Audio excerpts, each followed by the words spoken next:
This week, we talk about tattoos as a ritual. How old are the oldest tattoo tools? How old are the oldest tattoos? And what does the whole process have to do with a rite of passage? Then we'll hear from illustrious brother Stephen L. Harrison in this week's Masonic Minute, the Masonic Wedding. Is that really a thing? Finally, we'll wrap it up with a piece from Initiates and the People, a Rosicrucian text from 1928 on the Great Pyramid and its purpose. All this and more. Stay tuned. Welcome back to Whence Came You, a Masonic podcast featuring research papers and discussions related to Freemasonry. Here's your host, Brother Robert Johnson. Welcome back to the show. This is episode number 497. As usual, I want to go ahead and thank the supporters of the show. So whether you're a contributor, fellow, a producer, or a legacy partner, I want to thank you from the bottom of my heart. This program doesn't happen without you guys, so huge thanks goes out to those folks. If you've been enjoying this program, those are the people to thank for bringing you the program week after week, month after month, year after year. Almost 10 years now, since July of 2011, this podcast has been creating weekly Masonic education for anyone interested in Freemasonry, and as Mackie would say, its kindred sciences. So, if you're interested in helping us out, you can head on over to wcypodcast.com, click on support the show, and see all of the ways you can help. We've got Patreon and PayPal. You can give monthly, you can give a one-time donation, whatever you'd like. And just know that all of it helps bring this program to everybody. As far as presentations go, I'll be doing a presentation on June 14th, on June 17th, and June 19th. The topics are Masonic Pub Crawl, the Tetragrammaton, and Long Been in Darkness. A look at traditional candidate preparation. Details are going to be on the WCY podcast website under presentation schedule. I do have some interesting news coming in regards to a booking I've got in September, probably going to be in Arizona, in person at a festive board or table lodge, doing a pretty cool presentation, and more on that as we move forward. I also would like to remind you all to check out the bookstore when you get a minute. On wcypodcast.com, click on the bookstore, and you'll see my own personal recommended reading list, as well as books by those who have been on the show, which will include Brother Stephen L. Harrison's works, which are fantastic. And you'll also see some books that are recommended by our guests. All of those just link back through Amazon. It is an affiliate program, so you get a book, Amazon gets some cash from you, and a few pennies from the sale come back to this show as well. Recently, somebody asked me about the Manly P. Hall remastered lectures. That's right, I did do a project a while back, and it's called the Remastered Manly Hall Lectures. If you'd like to get those, it's just in a Google Drive. You can go to the website, wcypodcast.com, click on Other Projects, and click on Remastered MH Lectures, and it'll take you to a Google Drive where you can click and download those.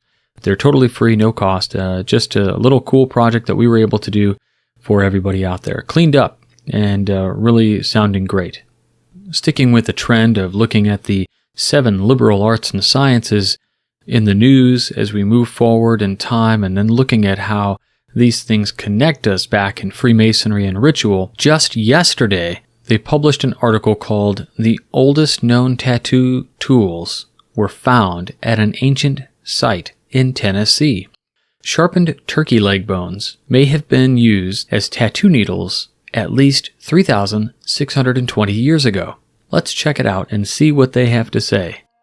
Ancient tattooing tools are tough to find or even recognize as implements for creating skin designs.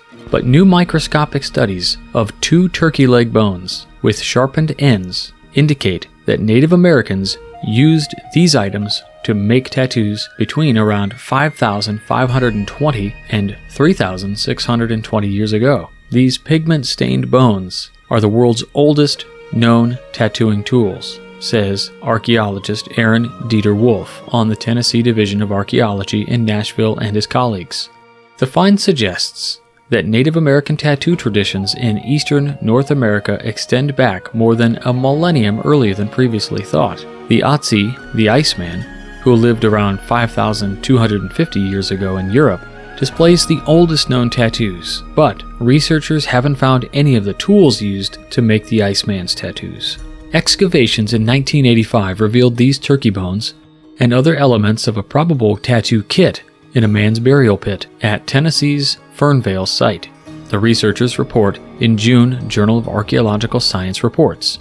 Damage on and near the tips of the two turkey leg bones resembles distinctive wear previously observed on experimental tattooing tools made from deer bones, Dieter Wolf's team says. In that research, tattooed lines in fresh slabs of pigskin were produced by a series of punctures with tools that had tips coated in homemade ink. Experimental tattooing left ink remnants several millimeters from the tool's tips, a pattern also seen with red and black pigment residues on the Fernvale tools. Two turkey wing bones found in the same Fernvale grave display microscopic wear and pigment residues that likely resulted from applying pigment during tattooing, the scientists say. Pigment-stained seashells in the grave may have held solutions into which tattooers dipped those tools.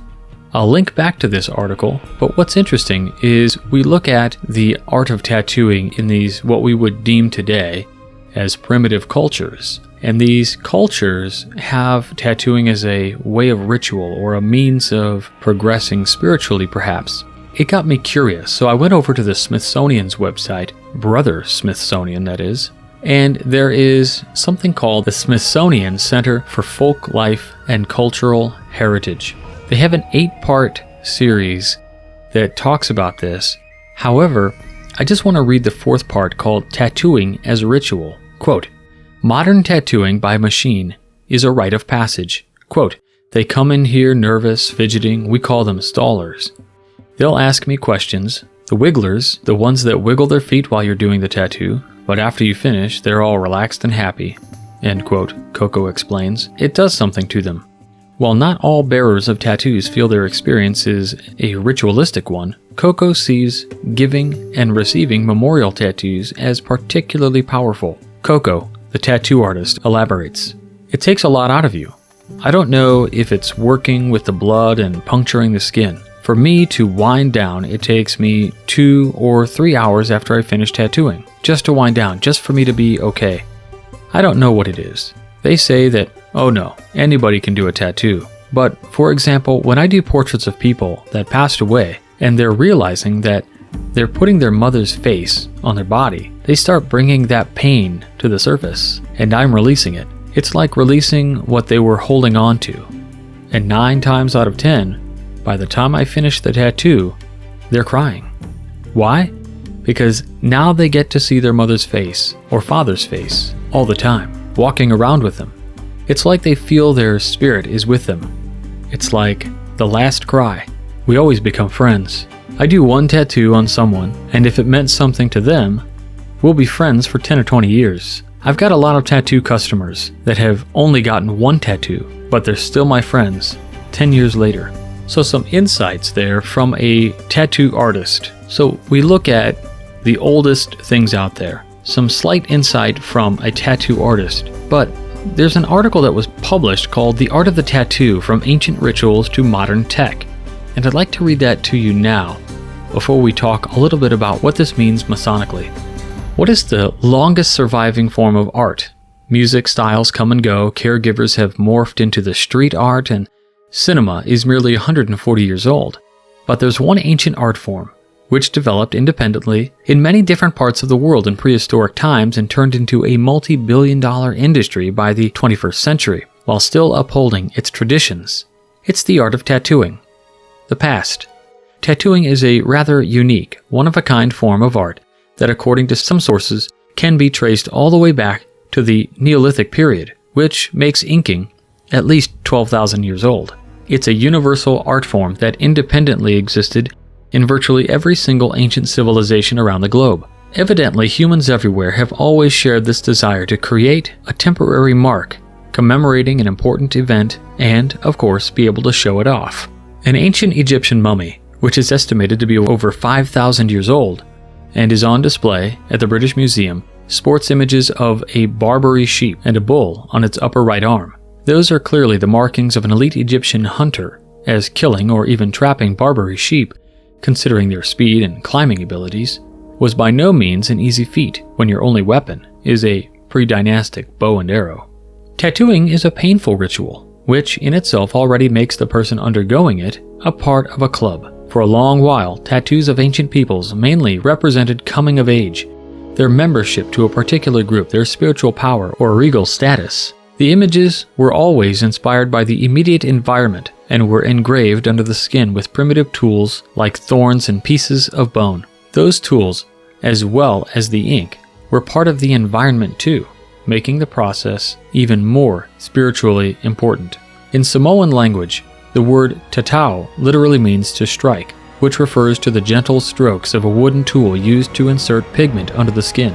Traditionally, Samoan men and women covered their bodies from the waist down to their knees with symmetrical patterns depicting animals like seagulls and centipedes, which represented the unified strength of the tribe. Tattooing was also a rite of passage, as the process was extremely painful and took a long time to complete. Samoans referred to their untattooed tribesmen as naked. Those who started the tattoo ordeal but couldn't go through with it were left with unfinished pieces, a mark of shame. Samoan tattooing, along with similar Polynesian traditions, have developed uninterrupted for centuries until Captain James Cook arrived in Tahiti in 1769. In his journal, Cook described what the locals called tatau, the word that later on spread across the globe. Waves of colonizers that came after Cook took control of the islands and banned indigenous people from making tattoos, effectively stripping them of their identities and destroying their cultures, making the colonization process all that easier. At that time, Europeans haven't seen tattoos for a couple thousand years, but that doesn't mean the art was never practiced there. Otzi the Iceman, a 5,300-year-old mummy discovered in northern Italy, has at least 61 tattoos. Europe saw the end of its tattoo culture with the introduction and spread of Abrahamic religions, all of which deemed tattoos a desecration of the body and relics of paganism. Leviticus 19:28, "You shall not make any cuttings in your flesh for the dead, nor print any marks on you. I am the Lord." Having been pushed into the underground, tattoos were embraced by those that inhabited it. A lot of criminals, outcasts, and freaks covered their bodies freely and happily, while others were forced to wear tattoos. In many different territories around the world, forcibly made face tattoos would signal that a person committed a crime or was a runaway slave. During the Atlantic slave trade, tribe members being shipped off to foreign lands had their faces forcibly marked to identify them in case they would escape or became free. This ghastly tradition survived to this day. Tattoos serve as a painful reminder for ex-prisoners of Auschwitz, while modern-day sex traffickers and others would often tattoo their names across victims' chests. In 1981, the first tattoo machine was patented, which basically kickstarted the tattoo industry. From now on, people could get large portions of their bodies covered very quickly. In the United States, tattoos were already popular among sailors at the time, many of whom went on getting more and more, aiming to become a tattoo attraction in a traveling circus. Still, tattoos were heavily associated with dangerous people who were apart from society, prisoners, gang members, bikers, and so on. It all started to change in the 1970s when tattoos began to appear in glossy magazines. In 1972, Life magazine ran an article titled "The Ancient Art of Tattooing Comes Back into Fashion." Then, in 1981, MTV was born. The channel had a huge impact on many different industries, but it also managed to completely change the idea of an average person with tattoos. They weren't marginals anymore. They were rock stars. Then, in 2010, Instagram came out, which was arguably one of the most important events in the history of the tattoo industry. Since then, in the US alone, the number of tattooed people almost tripled. It also increased the competition, effectively forcing artists to improve and innovate at an unparalleled rate. The present. These days, tattoos can be seen on a plethora of artists, musicians, actors, and even elected officials. Canadian Prime Minister Justin Trudeau has been photographed sporting one on his shoulder. While in most Western countries tattoos aren't associated with gangs and criminals anymore, the situation is slightly different in other places. For instance, a young man in the United Arab Emirates can't join the army if they have tattoos. 50% of the public pools and spas in Japan are likely to refuse entry to people with ink. While in China, tattoos are not allowed on TV. Still, this doesn't prevent the Chinese tattoo industry to grow by 390% in 2015. It's estimated that the global tattoo industry is worth over $60 billion, and it's growing by double digits every single year. This is largely attributed not only to the ever-increasing popularity of tattoos, but also to the fact that millennials who are driving the trend prefer expensive custom work over cheaper images from catalogs. Moreover, those who got at least one tattoo done are very likely to come back for another. One woman, a tattoo artist from Sasha Tattooing Studio, one of the leading tattoo studios in Moscow, commented on the industry's uprise. She said, quote, "I've been in the tattooing business for about 10 years now, and seen the industry go through various stages, from new styles emerging to new artists rising to prominence. I think the industry made its ultimate breakthrough some 5 years ago when Instagram was booming. Tattoo designers started looking for inspiration in the works of various artists. Today, the competition is very intense. Tattoo artists create state-of-the-art designs for every new client." End quote. Clearly, the industry is booming, but what's interesting is the fact that a sizable chunk of those $60 million comes from the tattoo removals. In 2016, the worldwide tattoo removal market was worth over $11 billion, and it's projected to hit $27 million by 2023. Somewhat unsurprisingly, it's India, Japan, and the US who are leading the pack here. According to Michael Fiore, a tattoo artist from Brooklyn, New York, who tattoos out of New York Heart and Dagger, advances in tattoo removal is one of the biggest emerging trends seen in the industry. Quote, "Tattoo removal has gotten significantly more advanced in the past few years and sees no means of slowing down. They've really gotten it down to a science and have lasers that target different pigments and breaks them down to ultimately lighten the prior tattoo enough for a cover-up or to be gone forever. This opens up the door to a whole new market of possible clients, as the fear of permanent regret no longer exists. You see more people getting tattoos as a result of removal being an option. This also makes the consumer aware of quality, doing their research on artists prior and not skimping on costs, because laser does cost more and is usually multiple sessions and more painful than getting the tattoo. It will be great to see the future of both industries coexist and progress." End quote. It's virtually impossible to pinpoint the most popular styles of tattoos these days. It can be anything from pictures of loved ones, done in realism, or an exact copy of an ancient Samoan tattoo done in the same technique. There are even tattoo collectors who view their tattoos not as just individual pieces, but rather curated collections done by different artists in as many different styles as possible. These days, the tattoo industry is extremely well represented, with tattoo conventions happening in almost every major city on Earth. There are photo books, magazines, websites, YouTube channels, documentaries, articles, and installations covering or showcasing the culture. In the last couple of years, even face tattoos became more or less acceptable, thanks to a plethora of artists in the music industry. All of this exposure ramps up the competition. Artists are constantly looking for ways of doing something new, which leads to an enormous influx of specialized products entering the market. People are making fortunes off tattoo machines, ink stencils, and even bespoke chairs designed specifically for tattooing, but it doesn't stop there. Lately, tattoos have become a tool for fixing consequences of operations and past mistakes. One of the recently emerged trends, which will surely only become more widespread, is empowering survivors of breast cancer. Women all over the world cover their scars with beautiful tattoos, both as a statement of their strength and as a sign of moving on. David Allen is an established tattoo artist who helps women to quote-unquote reclaim their beauty. As tattoos become more aesthetically pleasing and more widely accepted, cover-ups in general are becoming a trend on their own. For many tattoo artists, covering bad tattoos with bigger and better designs is almost morphing into a separate industry. There's even a dedicated show on British television, appropriately named Tattoo Fixers. The owner of Southside Tattoo in Baltimore, Dave Cutlip, made covering up gang-related and racist tattoos a policy. He says, quote, "In some of the tattoos that I've seen, we're talking crazy swastikas and portraits. It's going to take 10 times more than $60,000 to help those people. I truly believe in my heart they wanted to change. I had one guy cry. He didn't have a job, he was homeless, and I made sure that he was taken care of. I believed him." End quote. A lot of new styles emerged in the last couple of decades. Traditional sailors, old-school tattoos made way for more colorful, diverse, and somewhat frivolous new school. Traditional tribal tattoos can now be done in color with never-before-seen patterns, while classic Japanese tattoos are tinted with Western influence. And then there's the realism. Tattoos of your relatives and loved ones, movie characters, musicians, your spirit animals, or favorite landmarks are basically photographs embedded under your skin now, dialed up to the extreme. Realism morphs into biomechanics, a distinctive style that can make you look like a cyborg with eerily realistic mechanical parts tearing up your skin from within. Perhaps the most impressive thing about the art of tattooing is the fact that new styles never replace traditional ones. A lot of artists make a point of sticking to their roots, working with centuries-old hand-poking devices and upholding the traditions.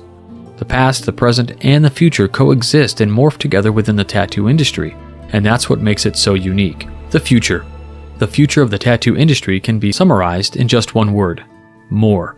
More styles, more fusion, more artistry, more recognition, more money. For the bigger part of its history, tattoos were a mark of society dropouts. But this trend is reversing now. Tattoos are quickly becoming a way for a lot of people to become a functioning part of society again. Cultures that have historically frowned upon tattoos are changing their perception at an incredible rate. Just 10 years ago, tattoos in Russia were exclusively associated with prison. Even people with artful ink on their bodies would often be asked questions like, "Which prison were you at?"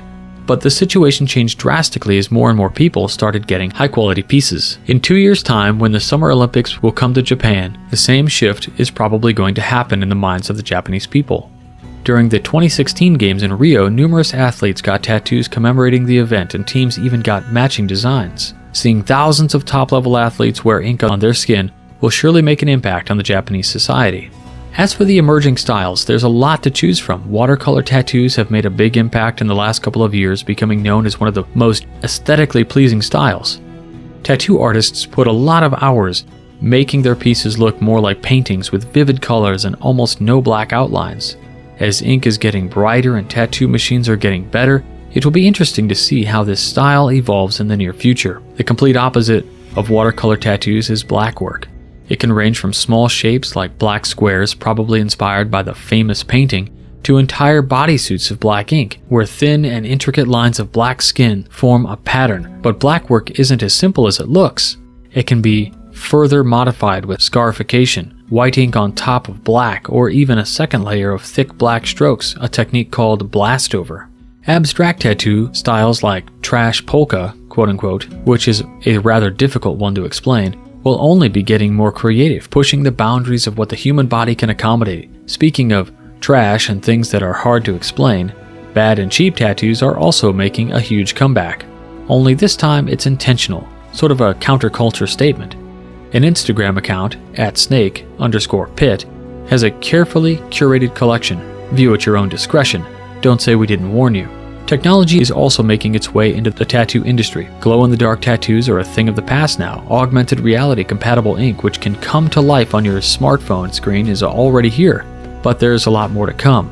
A team of French design students redesigned a 3D printer by replacing its resin extruder with a tattoo needle, and the result was a rather fascinating, a perfect circle tattooed on the team member's arm in a matter of seconds.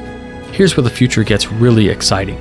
A team of researchers at the University of Minnesota created a 3D printing technique which can tattoo conductive silver flakes that contain ink onto the skin. The so-called electronic tattoo can be peeled off when no longer needed. The team believes that the technology can be used for new, groundbreaking treatment methods for injuries and skin grafts, even going as far as envisioning a soldier on a battlefield pulling out a 3D printer from his backpack and printing a chemical sensor directly on his skin. This is why tattoos are so fascinating. A painful ritual, a rite of passage, a way of identification, and a commemoration of important life events that is just as old as first civilizations. These days, the world's oldest art form is changing people's lives for the better and inspires new, potentially groundbreaking technologies. Clearly, tattoos have a tendency of sticking around both on an individual's body and in humanity's history. I'll post a link back to this article in the show notes, but let's move on and let's talk about something else within this whole context of tattoos, and that is Masonic tattoos. Now, there have been magazines dedicated to Masonic tattoos, special issues of past issues of magazines like Living Stones or The Working Tools. There's a Facebook group out there for Masonic Inc., And in fact, there's even on Craftsman Online, one of the newer online communities of Masonic stuff that comes out of New York, they have a page dedicated to it called Masonic Ink. It says, "My body is a memorial. Tattoos often represent thoughts and feelings that we have not spoken about or acknowledged even to ourselves. There are no laws that prevent Freemasons from getting tattoos. As the art form has evolved, so has the level of skill and artistic detail in the work, expanding from traditional Masonic symbols to intricate, permanent, personalized expressions of Masonic principles and values. I know a multitude of brothers who have Masonic tattoos. I actually have no Masonic tattoos, but I do have tattoos. I've often thought about doing some cover-up work and getting something done. We know a number of famous Masons actually in the present day who do tattoo work. I'm thinking, of course, Ronnie Zulu, who's one that has world-renowned status. We also have guys like Dave Bacon, who's pretty popular around the United States, who's another Masonic tattoo artist. But I wonder if there's something to be said for the rite of passage that happens within the entered apprentice degree, perhaps, or getting raised to the sublime degree of Master Mason, and then memorializing that act with, say, a Masonic tattoo, a square and compass with the dates you were raised or something.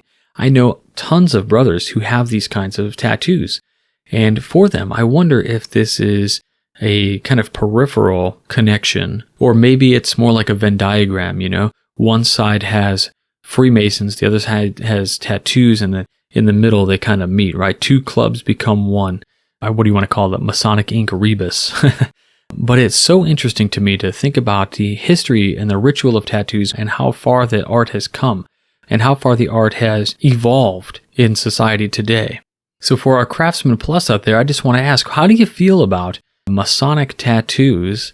This is a topic that's fairly hot around the world. We've talked about it. It might even be a dead horse. However, I would ask how you feel about them. And also, if you don't mind, if you have Masonic ink, go ahead and share a picture of it on our Craftsman Plus page. And you know what? For anybody out there and you would like to share a picture on our Facebook page, please do.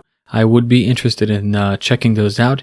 Of course, try to refrain from showing any body parts that might be taboo for social media. I think we're all mature adults here, but of course it's up to your discretion. Next up, let's get into this week's Masonic Minute with illustrious brother Stephen L. Harrison.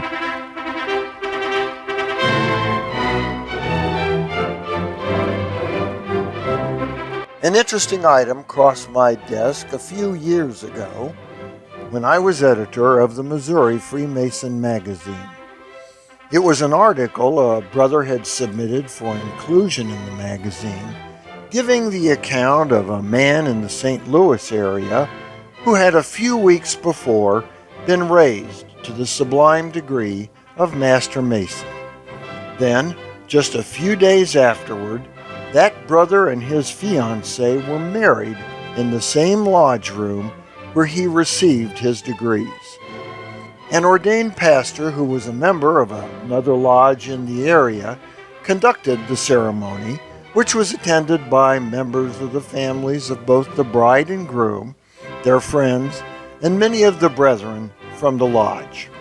I had been in the lodge room where the ceremony took place and have always considered it to be one of the most attractive and well-appointed lodge rooms I have ever been in. Just knowing that, I knew it must have been an interesting and beautiful setting for a wedding.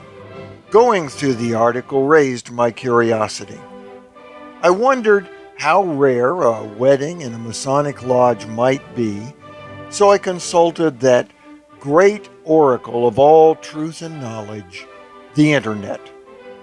Seriously, my quest for information about Masonic weddings and some questions I asked at various online sources yielded some interesting information.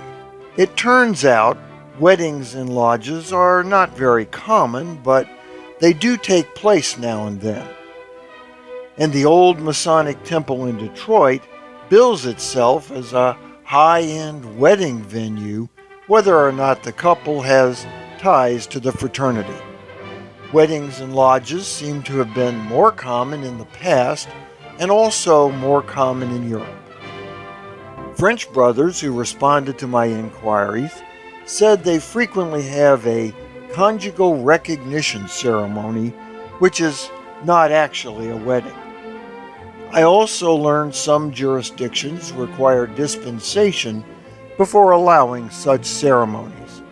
If they are allowed, one advantage of holding a wedding in a lodge is that it might be a much more economical venue than some of the ritzy places where I've attended weddings. Save the money for the honeymoon. Finally, one brother sent me the full text of a Masonic wedding or recognition ceremony from Turkey, which seemed nearly book length. Not being one for long ceremonies, I decided if I'm ever invited to a Masonic wedding there, I might just skip the ceremony and head for the reception. For the Whence Came You podcast, this is Steve Harrison with the Masonic Minute. All right, how about that? A Masonic wedding ceremony, getting married in a Masonic lodge. You know, I've actually known a couple brothers who have done this. In fact, there are a number of brothers who have wanted to do this, whether they did or not, I think was up to the jurisdiction, the lodge and things. I know lots of brothers out there who, and sisters of, various organizations who like to hold a reception at the lodge hall, which makes a lot of sense and is probably much more common, right? Because we have these reception halls, the dining rooms, which are large areas where people can gather and do meals and such. But it is rather interesting. I almost wonder, would you have gotten a Masonic wedding if there is such a thing? Steve kind of cracked me up there at the end. Not one for long ceremonies. Maybe he would skip the ceremony and head on to the reception. Sounds like my style. But really interesting stuff. I remember researching several years ago when I got ordained so that I could do a wedding for a good friend of mine and brother, wondering, with all of the different ceremonies that you're allowed to do after ordination, is there such a thing as like a Masonic version of a baptism or a Masonic version of a wedding? And this kind of answers my question that maybe there's nothing that's out there that is particularly sanctioned by any Masonic order, right? I mean, just as rituals vary from jurisdiction to jurisdiction, so would a ceremony of, wedding nuptials probably. But interesting nonetheless. I think it would be kind of cool, like a Masonic wedding where the vows are something like, I'll let you go to lodge at least once a month without complaining about it. I recognize that you're on Masonic time and not real time, so when you say you're going to be home by 9, it's really midnight. The vow to the significant other might be something like, I promise I won't join another lodge. The jokes are kind of endless, but what about taking this very seriously? Could there be something here in the United States, like a Masonic wedding ceremony? Let me know in the comments of the show or in the Craftsman Plus. If you had to get married all over again, would you get married in a Masonic service, if there was one? If you know of a printed Masonic service for a wedding, go ahead and share it in the group or also on the Facebook page for everybody to take a look at. Next up is an article that comes out of a periodical called Initiates and the People. Now, initially, this magazine, this periodical, came out bi-monthly and started in 1912. Now, after a period in 1913, it went dark for a number of years and didn't come back out until June of 1928. And the magazine itself seems to be a journal that touches on a lot of the early spiritualism movements here in the United States. It is a magazine, quote-unquote, issued by authority of the Rosicrucian fraternity and devoted to mysticism, occultism, and the well-being of man. The publisher was the Philosophical Publishing Company. It came out of Pennsylvania, Quakertown, and the editor at the time was Reuben Swyburn Clymer. The article that I found, which got me thinking, is actually 2 parts, and I think I'm going to read part 1 this week, and I'll read part 2 next week. But it's called The Great Pyramid, a Temple of Initiation. The Great Pyramid of Egypt, as even Egypt itself, has little interest to the peoples of the world. To those who have given more or less consideration to this ancient land of culture, the pyramid has been and still is a mystery, and no doubt will continue to be, except to the few who have become specifically interested and have given serious study to the subject. There are 2 what may be called schools of belief relative to this wonderful engineering achievement. One school maintains that the pyramid was erected merely to serve as a place of burial during the time of the great kings. The other school is just as certain that it was a place especially designed for secret initiations, and that in detail it represents a system whence all true initiation took its origin, including primitive Masonry, from which modern Freemasonry arose. The truth is, the Great Pyramid was erected for and served a dual purpose. It was a burial place for initiate kings and a temple of the highest form of initiation ever known to man, and it was also a symbolization or a representation of man as he is and as he should or could be. The Great Pyramid, sometimes called Cheops after a king of the 4th dynasty reputed to have built it, stands directly at the center of the land surface of the entire earth. At one period of the year, the sun shines immediately over the apex of the marvelous structure, at which time the entire pyramid is bathed in the rays of the sun. There is no darkness upon any of its 4 sides, and it casts no shadow on the desert sands. Why was the pyramid built at the precise center of the earth? Why was it built in Egypt? It is a remarkable fact that Egypt never has been subject to floods, earthquakes, cataclysms, or devastations by the elements, as other lands have been. This consideration alone makes of Egypt a suitable spot for the erection of a temple designed to stand throughout the centuries as a monument and symbol of power and wisdom. Call to mind the exalted type of civilization and learning which characterized Egypt during the period in which the pyramidical temple was erected. Avoid the grave and unpardonable error which has induced many to believe that Egypt was merely a quote-unquote flesh pot and a land of superstition.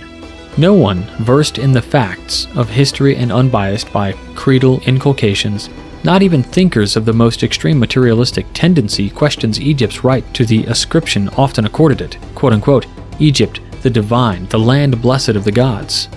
Who is able successfully to deny Egypt's superiority in wisdom? Much is to be said in favor of the keen intellects of modern mathematicians, their instruments and mechanical devices, and their dexterity in the use of them. But this remains to be answered. What has been added to the laws of geometry since the masters of Egypt formulated and outlined them? Egypt was the cradle of material and spiritual discoveries. She mastered the secret of colors. Hers was the art of working in brass, of embalming the dead, and of simplifying a complex religious practice such as has been known to no other people on the face of the earth. In a very special sense, Egypt was a master of spiritual science. Her initiate priests were able to put themselves in direct touch with the fountain of wisdom.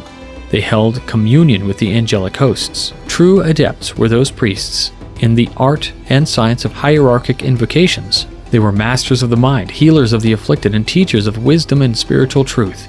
They comprehended the laws of nature. They realized that their land was to be honored by a unique material symbol of wisdom, which should stand through the centuries undisturbed by the elements and upon which destructive man could make but little impression. This mighty symbolic monument the builders constructed with such precision and with such solidity that even though their civilization should fall, the structure itself, as a testimony of their mighty civilization, might endure, a faithful witness to the truth embodied in its workmanship, quote, for a sign and for a witness unto the Lord of hosts in the land of Egypt, end quote, Isaiah 19:20. A great task, an exalted undertaking is assigned to him who by nature and by training is best fitted for it. For this reason, the law underlying the divine economy of the universe metes out to Egyptian wisdom and dexterity the honor of perfecting an enduring symbol of man in his work of redemption. Likewise, the wisdom that causes all things to work together for good located the Great Pyramid in a land which for reasons physical, climactic, and atmospheric, it could endure through the ages. But there is yet a deeper reason why the Great Pyramid, mighty temple of initiation, should be located at the exact center of the Earth's land surface, and why its apex should annually and with precision meet the sun's direct rays. This reason is that the pyramid was to be a perfected symbol of man when or after he has reached the state of spiritual growth, which we describe as soul consciousness, or illumination of the soul. After the individual has passed through a system of training in self-mastery, the transmutation of base passions, the elevation of his emotions, and the eradication of all inferiority or meanness dominant in him, after he has endured the tests and ordeals of such a training, and has perfected in his nature the qualities of love and forgiveness, he arrives at a point in his experience when the sun of righteousness, justice, mercy, and fairness shines upon his temple within his body and casts no shadow to right or left. To be continued in the next issue. Now, given some of the historical inaccuracies of the piece, this was published in 1928. We know lots more today about the archaeology of the site, but I'm not sure that it undermines anything in particular about the belief here. There are a lot of theories about the origin and reasons for the Great Pyramid's existence. There are some really wild theories out there, and of course there are some that are not so wild, starting with some of the more, I will call them out there. I mean, I'm not going to say the brothers out there or anybody listening, I'm not going to say you're a fool for believing these things. I just think that these are harder to believe than other theories. One of these is that the pyramids are actually the original Noah's Ark. A guy named Matthew Sibson, he believes the pyramids are actually Noah's Ark used in Genesis, through which God spares Noah. Well, you know the story, okay? And this is a debate over the meaning of a Greek word that Sibson puts forth, the idea that instead of describing the ark as tall, it actually describes it as pyramid. So that's interesting. We're all familiar with Stargate, that the aliens built the pyramids.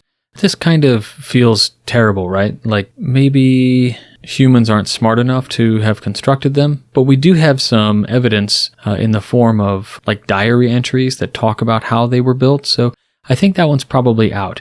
I don't think that human slaves built them for aliens either. There's, of course, the small doors in the shafts in the 1990s that Zahi Hawass, I think the director of antiquities at that time in Egyptian, the museum there, he allowed this thing to drill through and poke a hole and look, but they refused to give the videotapes as any proof, this kind of wild stuff. There is a theory that the pyramids were energy production devices, that they were used to heal the sick with vibrations and stuff in the chambers. There's another theory that says they were built by Jesus' father to store wheat. This is coming from some biblical theorists. Of course, that the Illuminati built them, but we know the Illuminati starts in the 1700s and maybe was disbanded sometime later. I don't know. But there are many, many theories about this. Those who will say that they're definitely not burial chambers, right? And that's based on this evidence that they never found any bodies in them. So what could they be used for? I think the jury is still out, and to only say that it was a burial chamber dedicated to the king or whatever have you, not devoted to anything the modern man might call practical, like burial, is kind of short-sighted, and probably there's some truth here in this article that it had several functions. So really interesting. I will, of course, I'll post the entire article series in a single PDF file for you guys to check out next week so that you have it. But for our Craftsman Plus out there, I'd like to know what you think about the Great Pyramid. What do you think it was used for? And do you think it was just a burial chamber or not? Is there some sort of initiatory rite that goes along with this? I mean, we do talk about this kind of thing when we look at it in Manly P. Hall's book, The Lost Keys of Freemasonry, which is a great book I would definitely recommend to any master mason who is freshly minted. And, if you're a seasoned master mason, it is also for you. But maybe it will speak a little bit better to the new master mason as you had just gone through those events and the memories are fresh in your mind. Well, that's it for this week. I'm glad you came with me on this little journey of Masonic education, both in various realms of the 7 liberal arts and sciences and some philosophy and Rosicrucianism, and these all are very interesting topics, and I hope you guys enjoy them. I want to go ahead and thank one more time our producers, fellows, contributors, our legacy partners as well.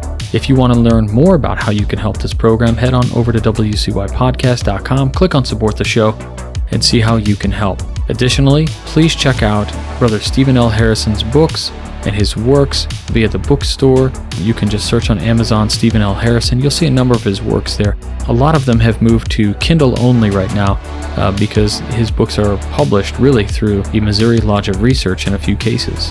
So if you're looking for those, head on over to the Missouri Lodge of Research's website, molar.org. A link will be in the show notes. And again, that's it for this week. I want to thank you all for joining me. Until next week, stay on the level. For Whence Came You, I'm Robert Johnson. Take care. You've been listening to Whence Came You, a Masonic podcast featuring research papers and discussions related to Freemasonry with your host, Brother Robert Johnson. Be sure to join us for our next edition.